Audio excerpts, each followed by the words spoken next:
Nesta edição, o assunto é a nova gestão na USP.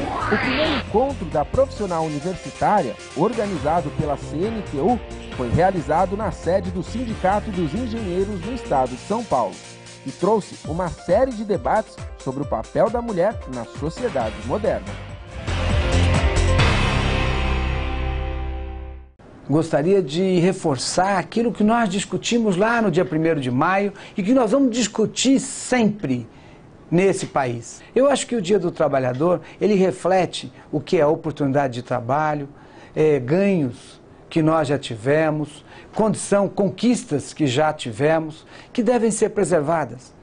Por exemplo, nós temos que ter uma situação em que mulheres, negros, pessoas diferentes têm que ser tratados de forma iguais neste momento. Eu acho que nós temos que ter um salário muito mais abrangente, nós temos que ter oportunidade de trabalho para todos.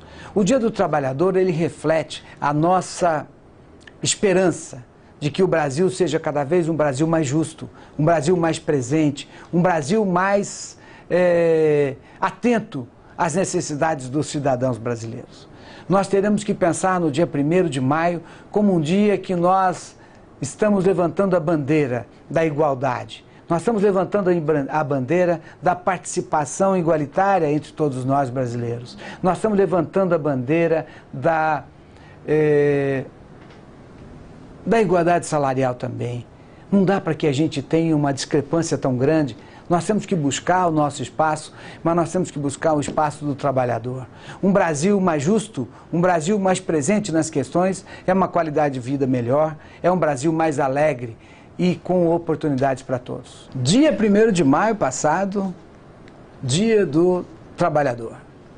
Gostaria de reforçar aquilo que nós discutimos lá no dia 1º de maio e que nós vamos discutir sempre nesse país. Dia 1º de maio é a nossa bandeira de luta, é o nosso dia que nós levantamos a bandeira do trabalhador brasileiro.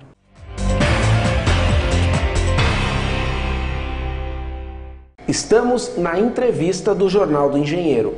Nesta edição, o assunto é a nova gestão na USP. Estamos aqui com Varran Agopian, ele que é vice-reitor da Universidade de São Paulo e também engenheiro politécnico e leciona nessa instituição importantíssima, não só para o nosso estado, mas para o nosso país. Varran, é um prazer recebê-lo aqui. Prazer é todo meu estar aqui, prazer de conversar com você e com os telespectadores. Muito obrigado, viu? Varran, nós, ao falarmos da USP, estamos falando de uma instituição que é uma das melhores aí da América Latina, uma das melhores do mundo. Quais os desafios desta gestão que se iniciou há pouco? Eu diria que a universidade no mundo todo está passando por uma revigoração. As discussões são contínuas, internacionais, justamente a USP por ter esse reconhecimento internacional, nós somos convidados a participar de certos grupos, certas reuniões entre as principais universidades do mundo, que todas elas estão querendo verificar, avaliar qual a função da universidade no século XXI. Eu diria que uma das conclusões que se chegou, inclusive foi uma conclusão que chegou-se há 2 anos atrás, numa reunião em Hong Kong, foi de que essas universidades de ponta têm como objetivo principal formar lideranças que possam melhorar a sociedade, possam fazer a diferença na sociedade. Tem que ter a capacidade de trabalhar em equipes, de organizar equipes e de fazer a diferença da nossa sociedade. Por isso que nós, na Universidade de São Paulo, uma das nossas prioridades é a renovação do ensino de graduação, onde nós formamos a maior parte dos nossos egressos. E essa renovação não significa exclusivamente de começar a renovar e mudar apenas as emendas das disciplinas. É mudar a maneira ensinar. Nós temos que ser treinados, nós temos que ser preparados, nós temos que ser orientados e temos que ser incentivados para, de fato, fazer essa mudança na graduação. Esse é um dos principais objetivos da atual gestão e não digo que seja somente da Universidade de São Paulo. Essa é uma preocupação das 20, 30, 50 melhores universidades do mundo. Perfeito, é se renovar e ficar aí antenado aos novos tempos, né, professor? Perfeito. Vamos partir para alguns pontos específicos que dizem respeito ao universo né, da USP e também das demais universidades importantes do nosso país. Como que o senhor avalia hoje os métodos novos também de egresso, ou melhor, de ingresso na universidade? Sim, o ingresso na universidade, nós criamos o hábito no Brasil de termos um ingresso único através do vestibular. Isso é bom, é importante, mas acabou criando um certo vício no ensino médio. Então, o ensino médio, em vez de formar o estudante para a vida, acabou se tornando um preparatório para se fazer o vestibular. Isso é preocupante, porque no ensino médio é onde o jovem, o adolescente vai ter a sua formação, o seu desenvolvimento intelectual, e nós estamos reduzindo isto a formar, a treiná-lo para fazer o vestibular. O vestibular é uma maneira muito boa, mas ela só consegue selecionar os talentos que se prepararam para fazer vestibular. Quer dizer, os jovens talentosos que não tiveram oportunidade de ser treinado para fazer vestibular, infelizmente não vão entrar na USP. Então vamos repensar, será que é só o vestibular? Não teremos alguns outros meios de fazer seleção?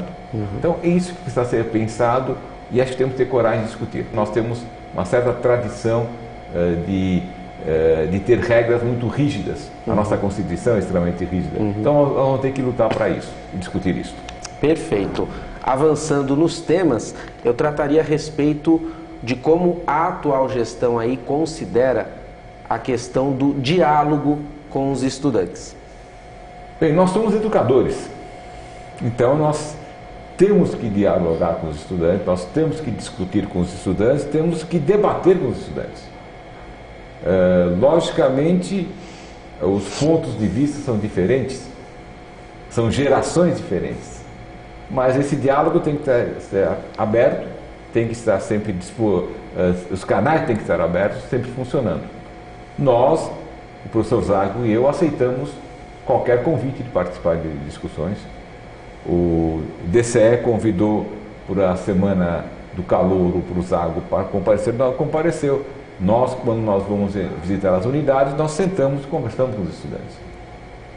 Então nós dialogamos, mas as divergências têm que ser definidas pelo diálogo, pelas discussões e jamais utilizar outro tipo de ferramenta que não seja o debate intelectual. A briga de ideias. Exatamente. Professor Varran, nós vamos para um rápido intervalo para no próximo bloco tratar de outros assuntos quentes. Um deles, evasão, tanto em todas as disciplinas e especialmente na engenharia, que é altíssima.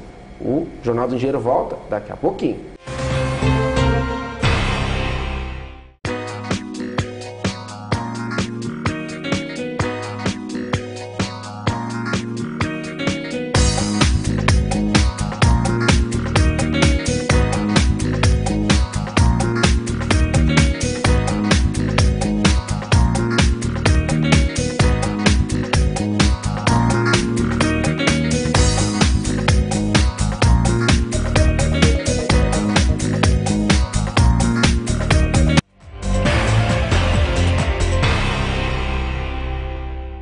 Estamos de volta na entrevista do Jornal do Engenheiro, nesta edição falando sobre a nova gestão na reitoria da USP. Aqui conosco o vice-reitor Varran Agopian, ele que é engenheiro politécnico, professor titular desta importantíssima escola da USP e também é nosso convidado ilustre aqui.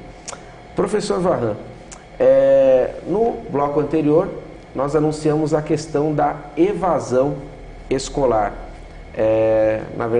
a evasão nas universidades. Como combater isso? Bem, a evasão, ela tem vários fatores. Nós precisamos entender que não é um fator único, exclusivo. Temos fator do jovem com 17 anos que imaginou uma coisa e verificou dentro da universidade que não era aquilo.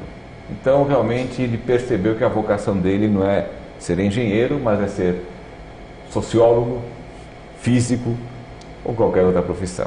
Então, esse é um caso de evasão em que o jovem ainda não estava preparado para definir a sua carreira. É um foro íntimo dele, né? Não, infelizmente, aqui no Brasil, novamente eu digo, a nossa legislação é muito dura, ela obriga o jovem com 17 anos, quando ele se matricula no vestibular, a já definir a profissão que ele quer.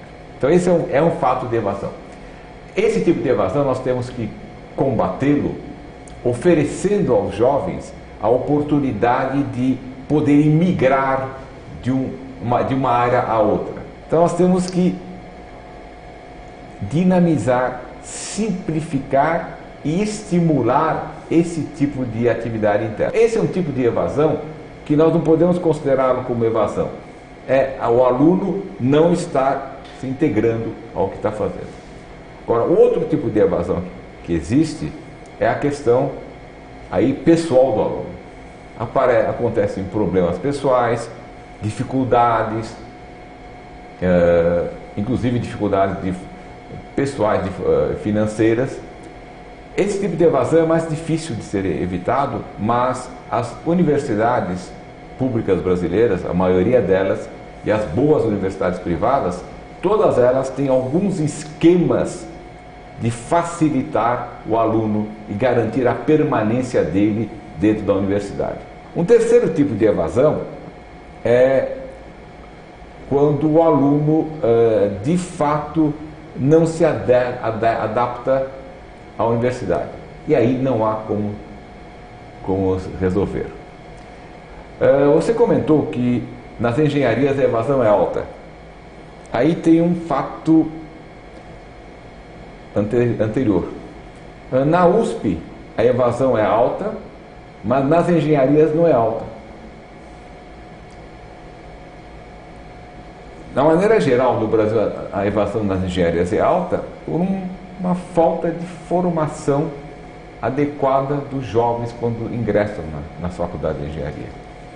Eu me relaciono muito bem com algumas universidades privadas, boas, de renome. Aliás, o estado de São Paulo é privilegiado, tem várias faculdades de engenharia excelentes, privadas, excelentes. É um dos poucos estados que tem faculdades de engenharia de excelência privadas, um dos poucos.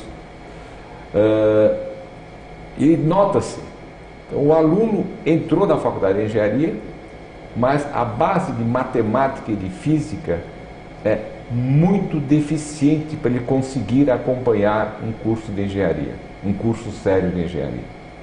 Então o aluno, depois de uma série de dependências, se desestimula e abandona. Então, aí voltamos a um problema primordial. É a formação básica, o ensino, tanto o ensino básico como o ensino médio no Brasil. Nós estamos desestimulando talentos na infância. Eu digo isso pegando a minha área, a área de engenharia. Se for ver os livros, não estou falando apostilas, os livros do ensino médio, eles não são livros estimulantes. O jovem que está pegando um livro de ensino médio de matemática, ele não consegue ver toda a lógica que existe na matemática. Matemática é uma ciência para formação lógica, é importante inclusive para todas as profissões. Isso é uma coisa fundamental. O sociólogo precisa de matemática, o linguista precisa de matemática, o médico precisa de matemática, os engenheiros também precisam de matemática. e os livros não estimulam o aluno.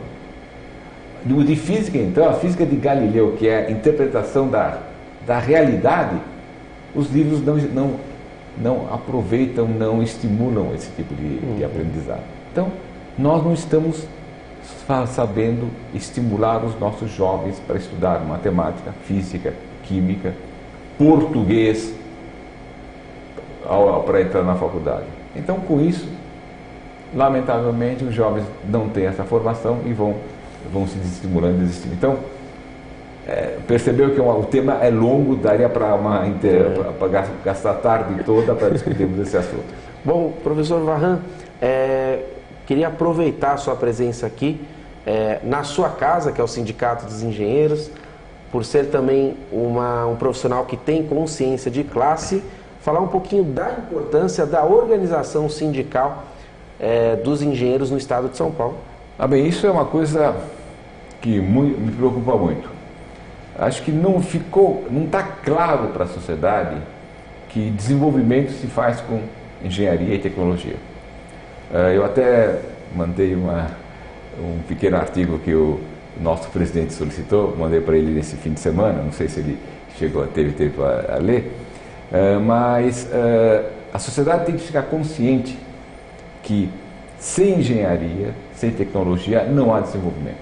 Nós temos estudos recentes fazendo um gráfico, somos engenheiros, né? Então, fazendo um gráfico entre o PIB per capita do país e a quantidade de mão de obra de engenheiros e pessoal ligado à tecnologia, há uma relação perfeita. Quanto maior o número de profissionais de engenharia e tecnologia trabalhando proporcionalmente naquele país, o PIB per capita é maior naquele país. Não sei se ficou claro. Ficou claro. Quanto maior o número desse tipo de profissional trabalhando, mais crescimento. Mais crescimento existe. Por isso, como isso não está muito claro, o sindicato é o nosso canal de difusão e de defesa desses ideais. Nós temos que, de fato, defender a profissão de engenharia, não por mera corporativismo. Não é corporativismo, é para garantir o desenvolvimento do nosso país. E essa visão de desenvolvimento, essa necessidade que existe de que o desenvolvimento passa pela engenharia e pela tecnologia, isso, o nosso sindicato é campeão na sua defesa. E eu volto a insistir, o Sindicato dos Engenheiros não é uma entidade corporativista. Essa visão é uma visão que auxilia o país, que contribui para o país. Perfeito.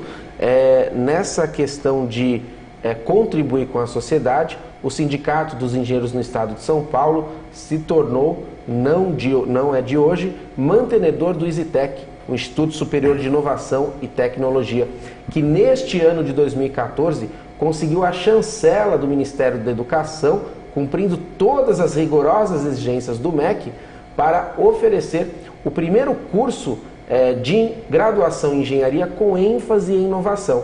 E não é só isso. O ISITEC, desde a sua fundação em 2011, também atua na área de educação continuada. E eu queria a sua opinião, Varran, a respeito dessa iniciativa. Você que é aí um acadêmico respeitável e muito pode até contribuir com sugestões. Bem, todas as iniciativas de aumentar o ensino de engenharia de qualidade, eu friso bem de qualidade, que é o que o sindicato pretende, tudo que permite a educação continuada dos profissionais de engenharia, todas as iniciativas são bem-vindas, porque, de fato, nós temos um número pequeno, relativamente pequeno, de escolas de engenharia, de instituições que oferecem especializações ou pós-graduação em engenharia. Relativamente nós somos pequenos. Quer dizer, se o ensino superior brasileiro é pequeno, a de engenharia e tecnologia é relativamente menor ainda. Então, é uma iniciativa bem-vinda, espero que tenha sucesso E como o Sindicato dos Engenheiros do Estado de São Paulo sempre tem iniciativas inovadoras, até o curso de engenharia que pretende oferecer vai ser um curso inovador. Então, vamos aguardar e vamos torcer que dê tudo certo. Nesta edição, a entrevista recebeu Vahan Agopian, que é engenheiro politécnico e vice-reitor da Universidade de São Paulo, falando para nós, para o público, um pouquinho do que pensa essa nova liderança que assume a grande USP. Professor Vahan, quero deixar as câmeras abertas para suas considerações finais. Bem, eu agradeço essa oportunidade. Eu quero deixar claro que a Universidade de São Paulo, uma das seus objetivos também é aumentar esse intercâmbio com a sociedade, e o sindicato faz parte da sociedade organizada. Então, eu fico muito contente com esse convite e digo que estamos abertos a discutir mais, ouvir mais, trocar ideias com os diversos sindicatos, inclusive o Sindicato dos Engenheiros e a Universidade de São Paulo. A Universidade de São Paulo, a interação com a sociedade é também um dos nossos objetivos. Obrigado, viu?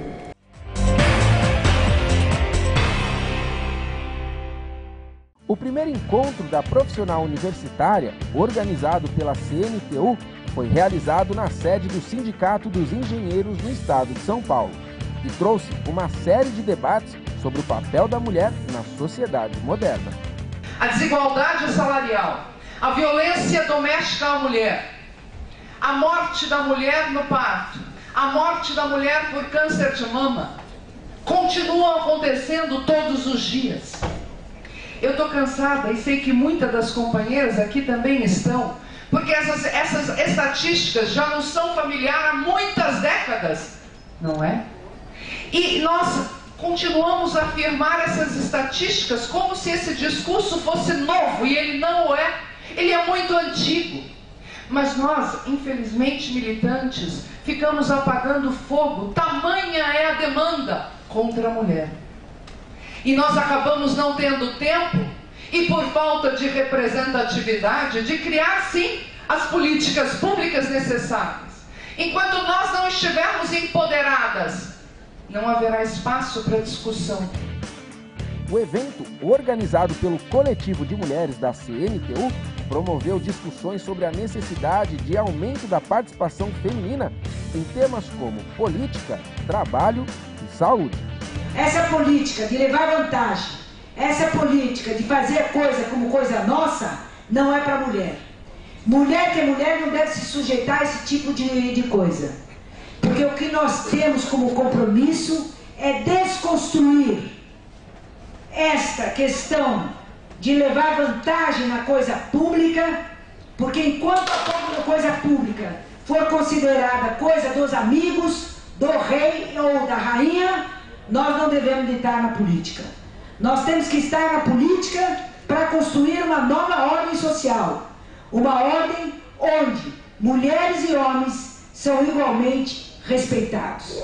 Para trabalhar fundamentalismo e saúde da mulher, nós entramos na questão dos direitos reprodutivos, que é uma construção conceitual feita pelo movimento de mulheres e que trata, então, dos diferentes aspectos da concepção, pré-natal, parto, puerpério, aborto, fertilização in vitro, tratamento da infertilidade, enfim, todo esse processo reprodutivo, que até a Conferência do Cairo, em 94, era tratado muito dentro dos aspectos demográficos. E o movimento feminista, participando da Conferência do Cairo, em 94, redirecionou o caminho de análise e de avaliação dessa questão da população e do desenvolvimento e, obviamente, da reprodução. O grande papel do sindicato é você ensinar as pessoas a se enxergarem como categoria. Enquanto a gente é categoria, juntos a gente consegue transformar. Então não dá para deixar para trás aquela que saiu em licença maternidade e ela não receber, porque ela fez parte de todo esse processo. E isso é uma questão de educação. E essa educação, ela é construída em conjunto. Se não tivesse nenhuma mulher ali, nesse processo de negociação, provavelmente isso teria passado e as mulheres em licença maternidade não receberiam. Personalidades importantes do mundo político e acadêmico manifestaram seus pensamentos sobre como o papel feminino ultrapassa a barreira da casa e assume forte influência nas decisões da sociedade.